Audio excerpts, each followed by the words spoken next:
Dobrodošli, dragi moji, na mom YouTube kanalu Jana Mystik Tarot. Drago mi je da ste se uključili, drago mi je da ste tu, da mi pišete, da ste u toliko velikom broju vjerni i stvarno uživam sa vama.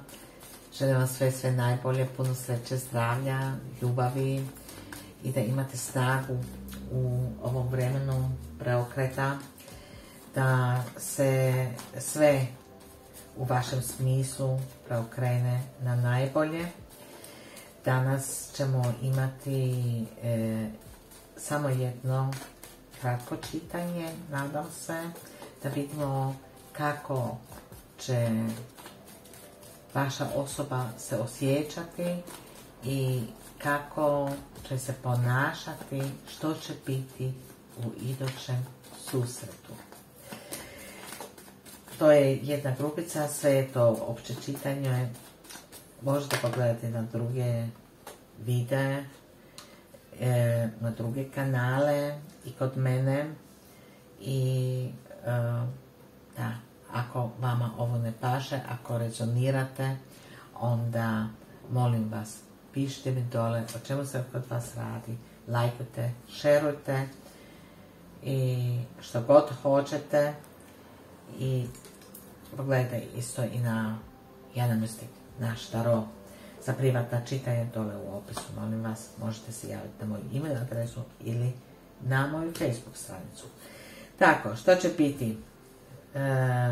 Kada će doći opet do susreta sa vama? Vaša osoba trenutačno misli, ovdje ima ljubavno razočaranje. Jako je razočarana, ima žalosne vijesti i vaša osoba misli na neko putovanje. Razočarana je. Ovdje kao da je došlo do svađe.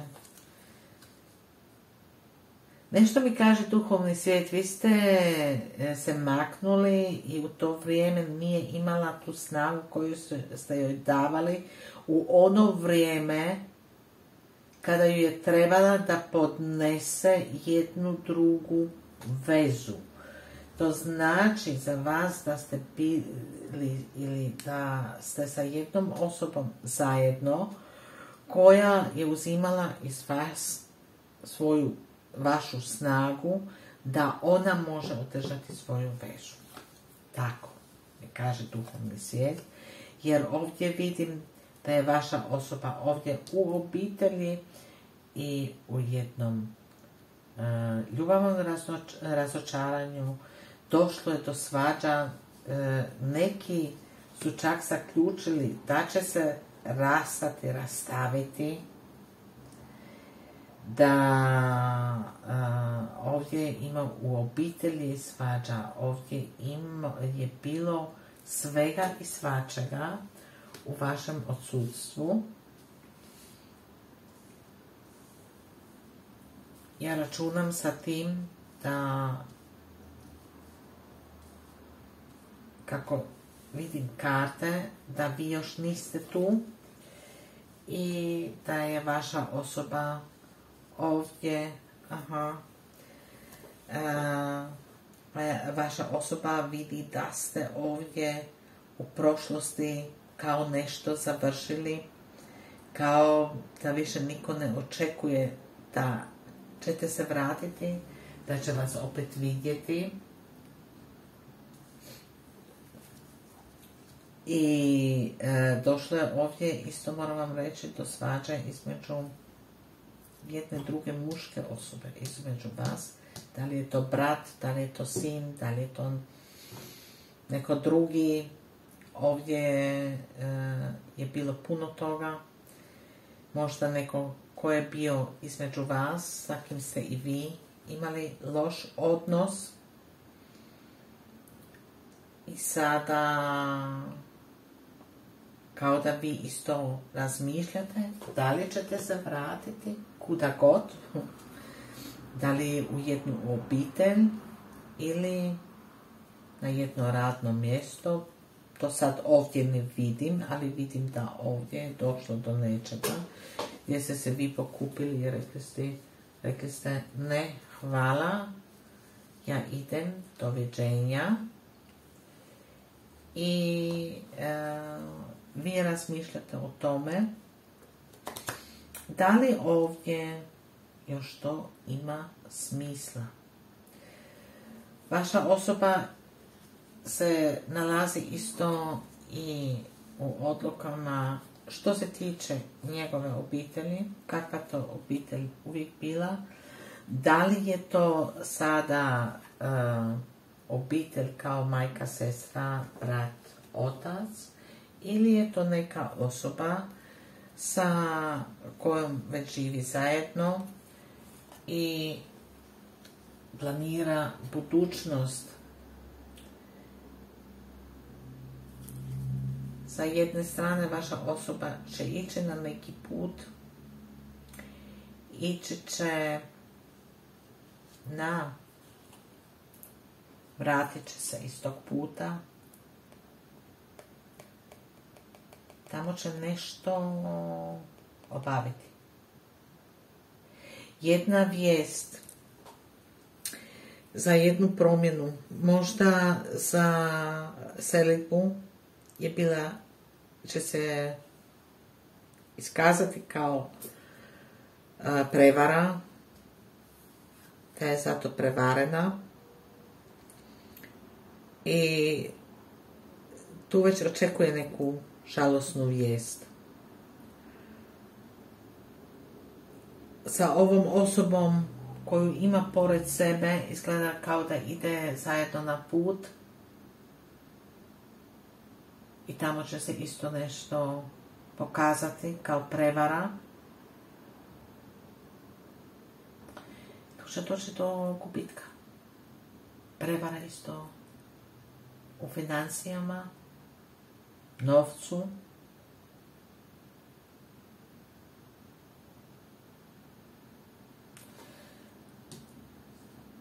Ovdje će doći iza jedne tajne. Iza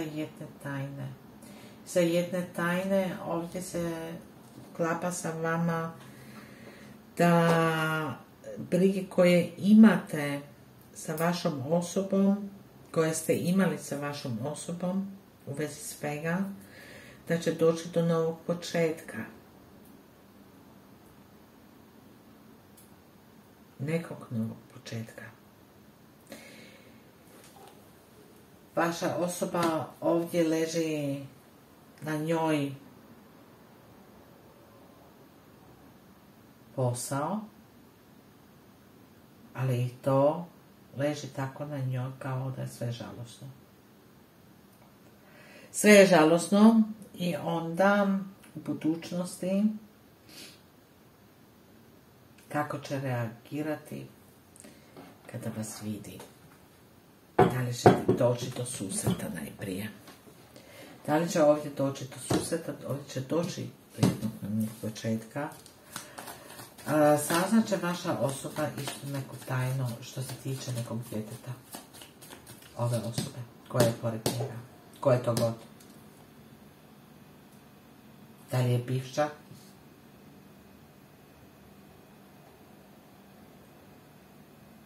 Ta osoba će dobiti isto, će čekati na jednu vijest koja neće doći i znate na koju vijest. Ona misli da će ići sa njim. I on to razmišlja. Ali i da ide sa njim, tamo će doći do prevare.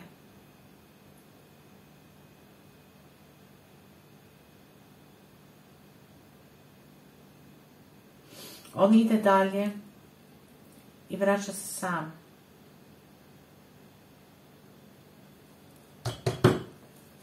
Ako ide zajedno.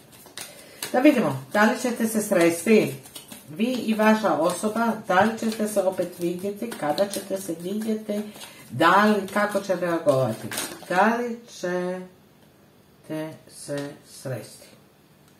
To je palo, ste vidjeli. Najprije ova.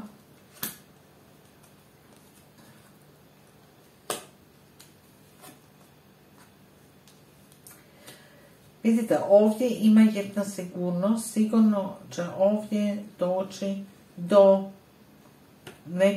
dobit ćete neki novi put, ići ćete na neki novi put i ovdje se radi o tome da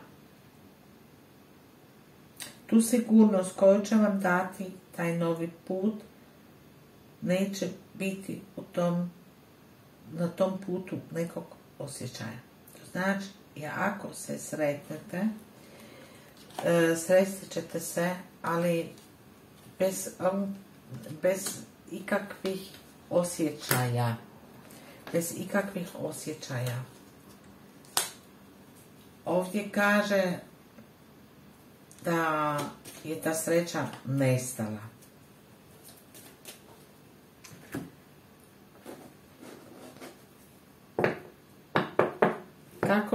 Kako osjeća ova osoba sa vas? Da li su osjećaji nestali sa vaše strane? Povrijeđeno? Boli ju srce, ima, što se tiče vas, se osjeća jako, jako povrijeđeno. Da li se osjeća povrijeđeno od vas? Kako se osjeća ova osoba?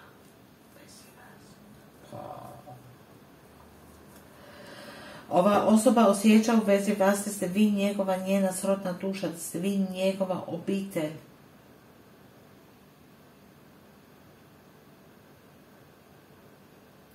Da ste vi jedna vječna obitelj. Tako osjeća za vas. Ja hoću ovdje znati.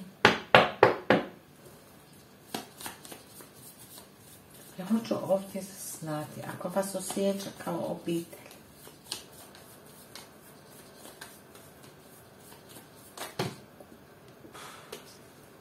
Karte su se otvorile same. Ovdje će vas sudbina spojiti.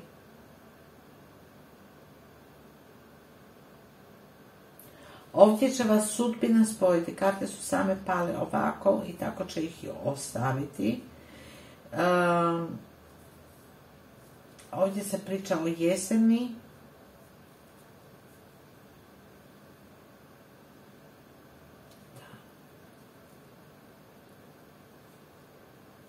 Vi ste pali, vi ste se okrenuli, vi se osjećate ovdje kao da vam, da više ništa nije bilo moguće, da nema šanse i ovdje će doći do susreta. Sudbina će vas spojiti. Doći će do susreta. Da vidimo sada.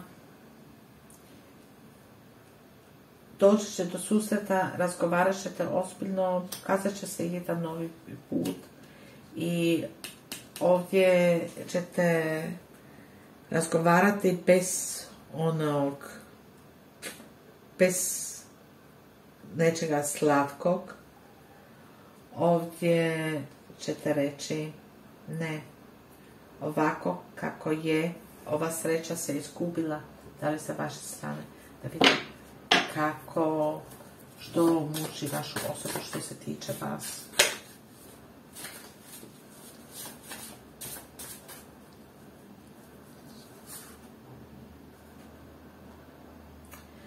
Jedino što mogu je ponekad da se vidimo, bit ću tu za pomoć, priču, savjet i nežnost. I ja tebe volim, lepa moja. Iz nekog razloga ova osoba vas voli, ali mora držati svoj stav.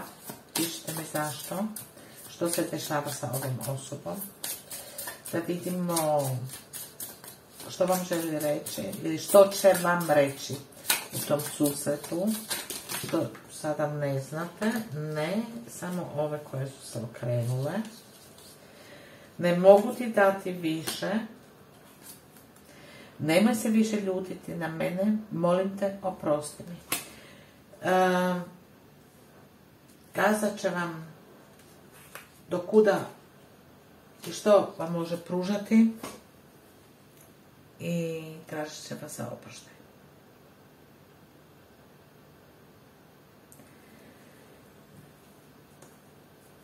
Teška priča. Da vidimo ipak da li će se radovati kada vas vidi. Da li će biti neke male srećice, makar male sreće, radovanja, nečega.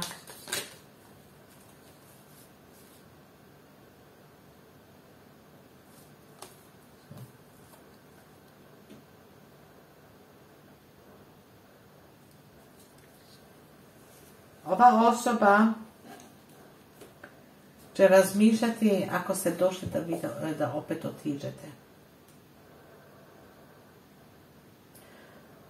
Puno briga će imati.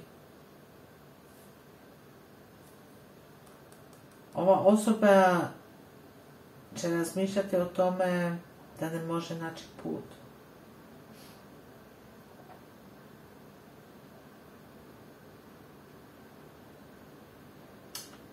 I da nema svoj stan, svoju kuću, da nema svoj mir. Da vas nema možda gdje pozvati. Biće zabrinjena. Zabrinjeno će reagovati. Možda vam ne može dati tu sigurnost koju vi želite. Ne može vam pružati dom i ne vidi put i traži ga,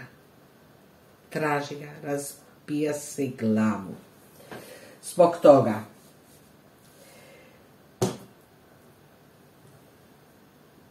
Što da još tu pitam, nema više ništa. Pilice, što kažete vi tome? Kod idućeg susreta.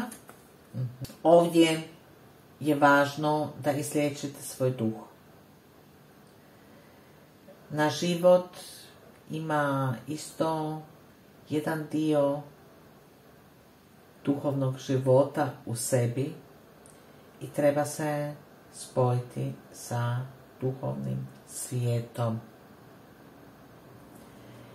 On će vas naučiti kako se trebate odnašati, kako trebate obilaziti sa takvim ili sa tom situacijom.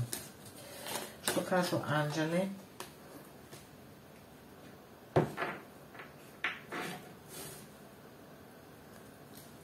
Anđeli su rekli da sve to što vas muči, sve što vas uznemiruje, da to prepustite anđelima, da oni to riješe i da oni dignu tu težinu koju vi nosite sa sobom. To vam je poruka vaših anđela, a duhovni svijet,